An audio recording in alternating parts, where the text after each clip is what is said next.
I love sleep. The only thing I like more than sleeping is talking about sleeping. So let's return to unpacking some precious shut-eye and how it works. We've got psychologist Dr. Amantha Imber with us. Hi, nice to see you again. Lovely, lovely. Doctor, it seems like everyone's struggling with their sleep.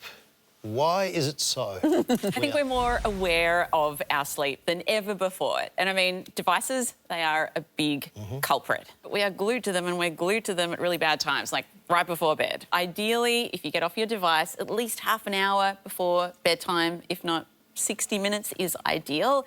Amantha, I just want to ask you, how many hours should we be getting sleep? Because, I don't know, I feel like I'm on about 5 or 6 and that gets me by, but I feel like I should be having more. Yeah, 5 hours is not great. Generally about 7 to 8 hours. That is a good night's sleep. And I guess everybody's different, aren't they? You know, some people can do 5 or 6. I'd be as cranky as hell, but that's okay.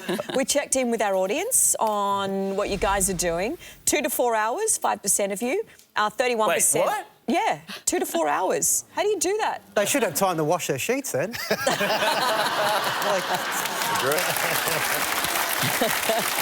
31% of you say 4 to 6 hours. That's not a lot either. 59% are saying 6 to 8 and 5% say over 10. Yeah. What is it that's keeping us awake? Ideally need to wake at the same time every day. So for most people, they don't do that. Most people will wake up a little bit earlier on weekdays and have a sleep in on the weekends. But if you think about it, if you're waking at, say, 6 or 7 a.m. Monday to Friday, and then waking at maybe 8 or 9 a.m. Saturday, Sunday, and then on Monday, you're setting your body clock back a couple of hours. It's like you're starting every week with jet lag. And sleep researchers call it social jet lag. 3 o'clock for me, Mel, every morning. I wake up. And then you go back to sleep? No, I go to the toilet and I go back. No, at the end of a long day, like, I'm guessing everyone likes to, you know, just go into bedroom and turn their TV on, which I have my TV on there. Is it a bad idea? It's a really bad idea. So with your bedroom, save it for the 2 S's, sleep and sex. Nothing else. Okay? So the reason why is you want to associate your bedroom, and particularly your bed, with sleep. And if you're doing all sorts of things, like if it's a party house in there, then you are going to get into bed and go, it's time for entertainment. It's not time for sleep. Right. So we need to train ourselves. I was thinking of a different type of party there. So what about if you're sleeping whilst having sex? Do you get bonus points? Probably not with your partner. Let me get kicked out of the house for that. One other tip that is very helpful is within about half an hour of waking, ideally expose yourself to natural light. So obviously in winter this can be a little bit tricky, so just when the sun rises, get outside for 10 to 15 minutes. It's a really good way to reset our internal clock and get us sleepy at the right time when it's night time again. Well, as you know, I have a lot of issues, but I'm a bad sleepwalker. Like, and it's normally when I go somewhere a bit foreign for the first time, but sleepwalking, obviously, not good for your sleep. Or is it? No, you are right. Sleepwalking is pretty bad for your sleep. And interestingly, it normally happens in about the first third of the night. Yes. So it's interrupting your deep sleep. So if you're sleepwalking, you're probably waking up not feeling very refreshed because you've missed out on that really important deep sleep. Although I got my steps in.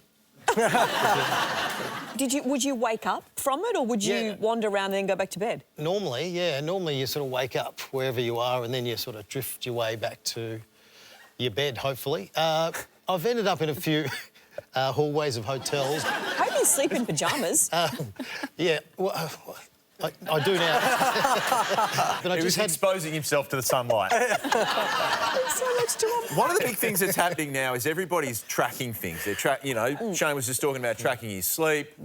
But there's a bit of a phenomenon now that people are spending so much time worrying about the data that comes out from their sleep, they actually become anxious about that data that then stops them from sleeping. I mean, is this a real cycle that we're starting to see? I think the key is just not becoming obsessed with the data. If you think you had a good night's sleep and you're looking at the data and the data's terrible, and you're questioning what is going on.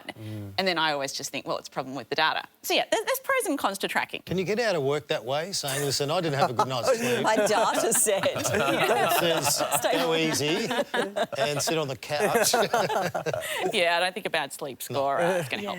Oh, look, maybe one day. I want to know how you guys would all go if we went to Spain for another experiment, but they actually hold a sleeping competition, which I actually love, the National Siesta Championships. Well, is it a couch? So you've got to fall It's asleep like a on a little couch. weird pod thing, doesn't it? How do they actually measure it, though? How do you know you're not faking it?